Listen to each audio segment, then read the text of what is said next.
Big boss season 7 രാവിലെ തന്നെ റെനയും നെവിനും തമ്മിൽ ഭയങ്കര അടി നടക്കുകയാണ്. കാരണം തുണി കഴുകുന്നതിൻ്റെ പേരിലാണ്. ലാലേട്ടൻ എല്ലാവർക്കും ഒരു പണിഷ്മെൻറ്റ് കൊടുത്തായിരുന്നു. അവരവരുടെ ഡ്രസ്സുകൾ മറ്റുള്ളവരാണ് കഴുകി കൊടുക്കേണ്ടതെന്ന് പറഞ്ഞിട്ടുണ്ട്.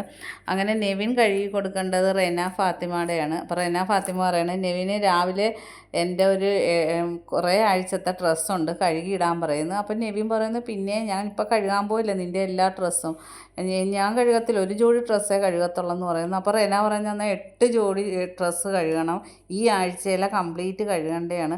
അപ്പോൾ ഈ പറയുന്ന ഞാൻ കഴുകില്ല എന്ന് പറഞ്ഞപ്പോൾ നെവിനെ അത് പണിഷ്മെൻറ്റാണ്, കഴുകിയേ പറ്റൂ, ഇല്ലേ ലാലേട്ടനോട് പറയുമെന്ന് പറഞ്ഞപ്പോൾ നെവിൻ പറഞ്ഞു പോയി പറയാം.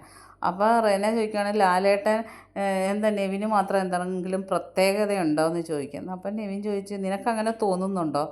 ഉടനെ തോന്നുന്നുണ്ടോ പൊടിയെന്നും പറഞ്ഞ് നെവിൻ പോയി അങ്ങ് കിടക്കുകയാണ്. അപ്പോൾ റെന പറഞ്ഞ് ലാലേട്ടനെ വലിച്ച് ഇടല്ലേന്ന്. റെന തന്നെയാണ് ലാലേട്ടനെ കൊണ്ടുവന്നത്. അപ്പോൾ നെവിൻ ഓടി വന്നിട്ട് പറയും, ഞാൻ ലാലേട്ടനെ റെസ്പെക്റ്റ് ചെയ്യുന്ന ഒരാളാണ്, നിൻ്റെ ഒരു തുണിയും ഞാൻ കഴുകത്തില്ല, നീ ലാലേട്ടനോട് പറ എന്നും പറഞ്ഞ് നെവിൻ ദേഷ്യപ്പെട്ട് പോകുന്നതാണ് കാണിക്കുന്നത്. ബാക്കി അപ്ഡേറ്റുമായിട്ട് വീണ്ടും കാണാം.